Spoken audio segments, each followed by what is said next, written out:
Chicos, buenos días. Licenciado, muy buenos días, ¿cómo está? Buenos días. Buenos días, Disculpen, profe. disculpen la tardanza en la conexión. Lo que pasa es que está medio mala el internet en mi zona. Bueno, vamos a nuestras clases. Por favor, les pido que todos se ubiquen en la página 75.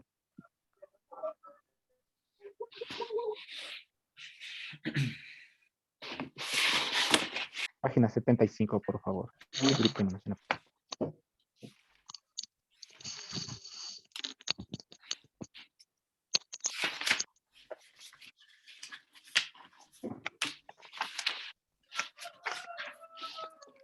Tan rápido, Fulton. 75 dijo, licenciado. Sí, vamos a la página 75, chicos. A ver, un tema bastante interesante es la nutrición prenatal y la lactancia. Abordaremos rápidamente este tema para poder eh, avanzar también en lo siguiente. Cuando nosotros escuchamos nutrición prenatal o cuando abordamos el tema del tema de la nutrición prenatal, nos estamos refiriendo, ¿no es cierto?, a la nutrición con el, el nuevo individuo que se está desarrollando en el vientre de la madre durante el embarazo. ¿Sí? Entonces, eso implica que la nutrición de la madre debería ser la más óptima para que pueda transmitirse esos nutrientes al bebé, ¿no es cierto? Y eh, de lo contrario, si es que no hubiera la suficiente carne, lo que sucedería es que básicamente se pone en riesgo el embarazo o hay complicaciones en el embarazo, ¿no es cierto? En el desarrollo del nuevo individuo como tal. Sí. Eh, ahora, eh, desde la ciencia médica se han establecido mecanismos para situación, ¿no es cierto? Eh, recuerden que la alimentación ahora debería ser para dos individuos, ¿no es cierto? Tanto para la madre como para el bebé, ¿no es cierto?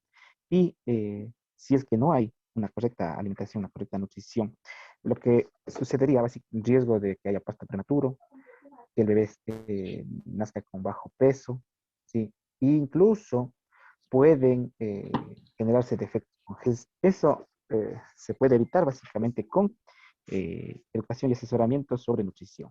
¿Sí? A ver, veamos cuáles básicamente vendrían a ser eh, esos mecanismos, ¿no es cierto?, de educación y asesoramiento de la condición nutricional de la madre cuando está embarazada, ¿no es cierto? Eh, vean, consumir, por ejemplo, bastante calcio, ¿sí? Consumir bastante hierro, ¿no es cierto? Consumir, vitamina A, ¿no es cierto? ¿Sí? Entonces, eh, hay que hacer una dieta, ¿sí?, basada en, en- en esos, eh, en esos alimentos, ¿no es cierto? Bueno, y el siguiente proceso que sigue luego ya del nacimiento del bebé es la lactancia, ¿no es cierto? La lactancia. Ustedes saben que a nivel mundial, desde la Organización Mundial de la Salud, pues, ¿no es cierto?, se ha establecido como el principal alimento de los niños cuando recién nacen la leche materna, ¿no es cierto? Porque está compuesta por nutrientes que contienen alimentos suficientes para el recién nacido, ¿no es cierto? Eh, ventajosamente, eh, creo que en el Ecuador, eh, en muchas regiones no se ha sufrido de ese problema, o ha sido más bien una costumbre, sobre todo en la población rural, alimentar siempre a los niños con la leche materna, ¿no es cierto? No así en la ciudad, en donde por ya cuestiones de índole cultural, a los niños se les acostumbra a la leche procesada, ¿no es cierto? O a la leche de fórmula que nosotros conocemos, ¿sí? Sin embargo, hay que destacar también otros aspectos que tienen que ver con este proceso de la lactancia, ¿no es cierto? Primero, describamos a las mamas, ¿no es cierto? O pechos. Tienen la función, ¿no es cierto?, de producir y segregar leche, ¿sí?, para alimentar a los niños después del parto, ¿sí? Y desembocan, ya saben, en el pezón, ¿sí? Y desde ahí se puede succionar la leche, ¿no es cierto?, para alimentar a los recién nacidos, ¿sí? Ahora, aparte de ser un componente alimenticio, digamos, para los niños, lo que genera también la lactancia es un vínculo de afectividad entre la madre y el hijo, ¿no es cierto? Eh, Se fomenta, digamos, que una relación más cercana, ¿sí?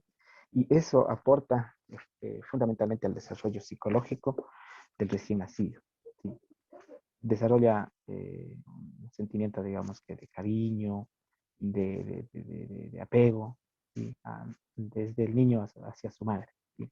Y eso obviamente hace sentir al recién nacido como que está protegido, como que no está solo, y se fomenta, ¿no?, esa relación cercana que generalmente existe entre la madre y el niño, ¿sí? Ahora, eh, tenemos también otro, digamos, un problema cuando las madres no tienen la suficiente cantidad de leche, ¿sí?, para alimentar a los niños, ¿sí? Ahí el Ministerio de Salud en el Ecuador al menos ha hecho o ha construido los bancos de leche materna, ¿no es cierto?, para que madres que tienen en abundancia puedan donar esa leche y puedan alimentar a otros niños que no pueden acceder a leche materna, ¿no es cierto? Eh, Esto digamos que es un proyecto bueno, porque al final lo que se le está haciendo es eh, brindarle a los niños que no tienen acceso una, un servicio que puede mejorar su nutrición en los primeros meses de vida, ¿sí? Eh, Eso podemos decir en cuanto a la, a la lactancia y a la nutrición prenatal, ¿sí? Ahí hay una preguntita, ¿sí? ¿Sabías de la gran importancia de la lactancia en el desarrollo de los niños? Justamente estamos recomendando que visitemos la página web del Ministerio de Salud para conocer a detalle cómo es que se desarrolla, cuál es la importancia, ¿no es cierto?, de la leche materna en el desarrollo de los niños, ¿sí? Bien. Vamos a la siguiente página. Veamos ahora la salud sexual. En el Ecuador decimos salud sexual y reproductiva, ¿no es cierto? Y antes de seguir aquí, entonces quisiera preguntarles si han escuchado algo sobre salud sexual ustedes, si han abordado alguna vez este tema, ya sea en la escuela, en su colegio, en, en el seno familiar, en la sociedad.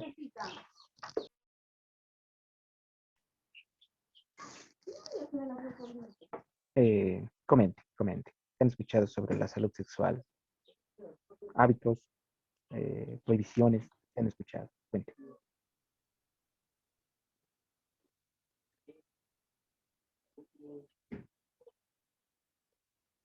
Es lo que usted dice, licenciado, el hábito, el uso de preservativos, cuidarse.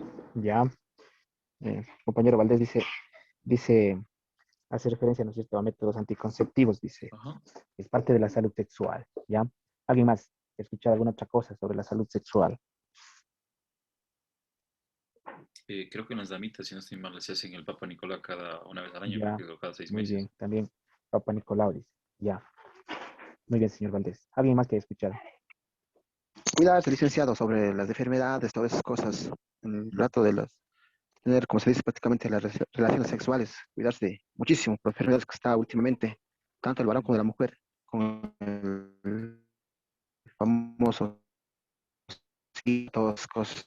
Ya, el señor Chablay dice que se refiere a la salud sexual a la protección, básicamente, contra las enfermedades de transmisión sexual, ya. Y Claro, aparte del SIDA, ¿qué otras enfermedades han escuchado de transmisión sexual? ¿Qué otras enfermedades han escuchado de transmisión sexual? un Aparte del papiloma humano, profe. virus de papiloma humano, ya. ¿Qué más? La gonorrea también no es, profe. Gonorrea, ya. Muy bien, señor Quinde. Ya, aparte de las enfermedades de transmisión sexual, eh, hay otras, ¿no es cierto?, o otras cuestiones que afectan directamente a la mujer, ¿no es cierto? Como cuáles, por ejemplo. El VIH. VIH, la vacuna. ¿Qué más? No sé si estoy bien, pero parece que he escuchado creo que es sífilis también, algo así. Sífilis, ya. El cáncer de mama, sí, tiene que ver. El cáncer de ¿Sí? mama, el de útero, ¿cierto? Cáncer de útero, sí, ya. Todas esas cuestiones tienen que ver con la salud sexual, vean ustedes. Pero, aparte de estas que son físicas, también tiene que ver la salud sexual con el ámbito psicológico. O sea, por ejemplo, un degenerado, un enfermo sexual, seguramente podría estar cometiendo violaciones, abusos sexuales, si es degeneración. Entonces, la salud sexual tiene que ver con la cuestión psicológica y con la cuestión física también, ¿sí? Bien, entonces, quisiera que alguien me ayude leyendo el primer parrafito donde dice la Organización Mundial de la Salud. A ver, Yo le leo, pro. por favor, Gaby.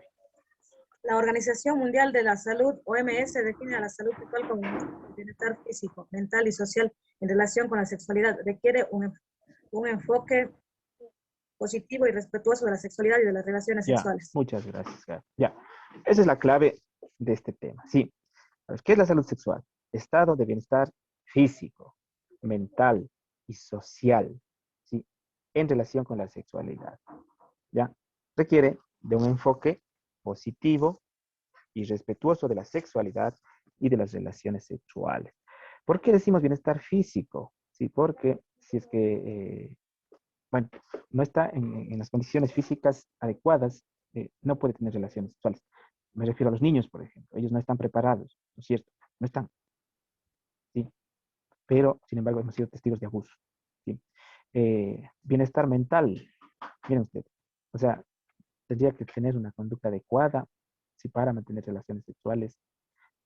En países como el Medio Oriente se utiliza la violencia sexual como arma de guerra, ¿no es cierto? Mientras más mujeres violan, mientras más niños violan, más derrotan a sus enemigos. Entonces, eso está mal, ¿cierto? Eso no es salud sexual, insalubridad sexual sería, ¿sí?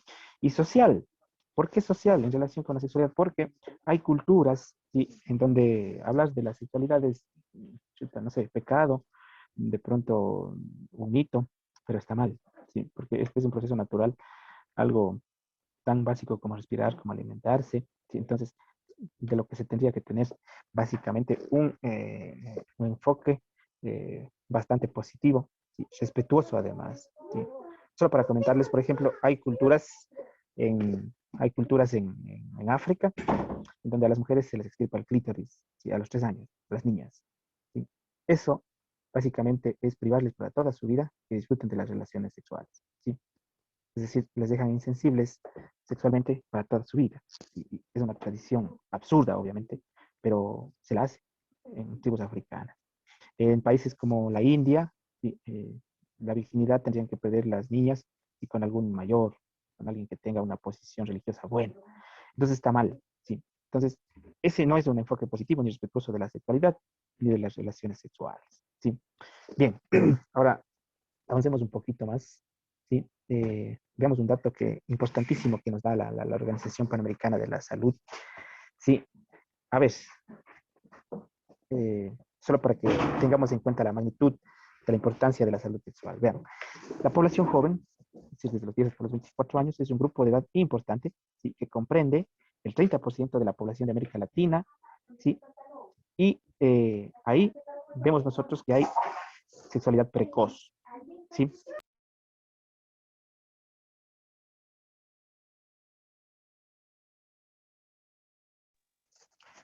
A ver, entonces, nosotros en América Latina, en Ecuador, tenemos alta tasa de embarazo adolescente. ¿Por qué?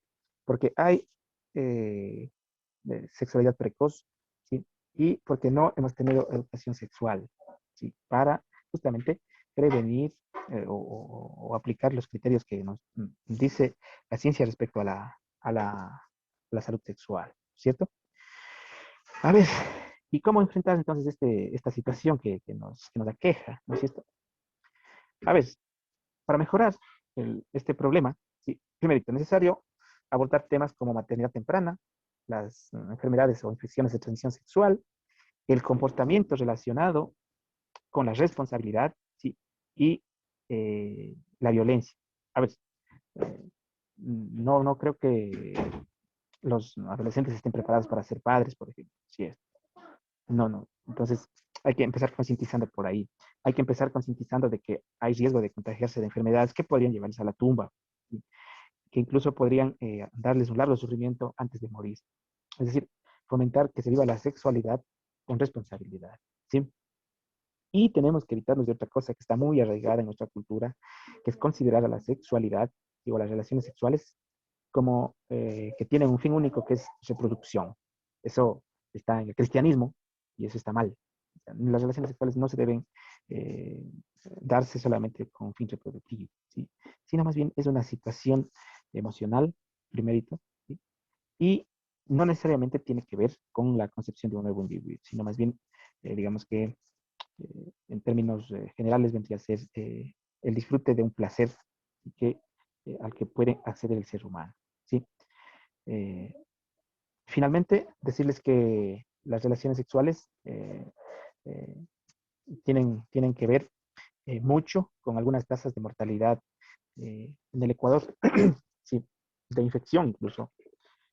Por eso en la Asamblea Nacional se está promoviendo de que se cree una vacuna contra el virus del papiloma humano, porque para poder vacunar ¿sí? a las mujeres y se evite o se pueda contener el avance de ese virus, ¿cierto?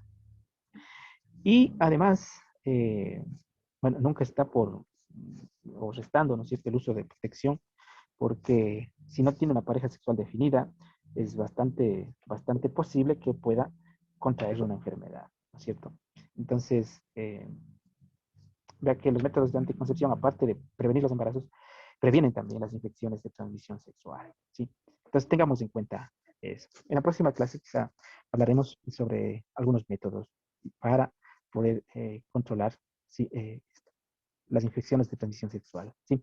Eso, chicos. Yo les agradezco por su participación y espero verles pronto en una próxima clase, ¿sí? Muchas Ya, gracias. profe, hasta luego. Gracias. Licenciado, pase.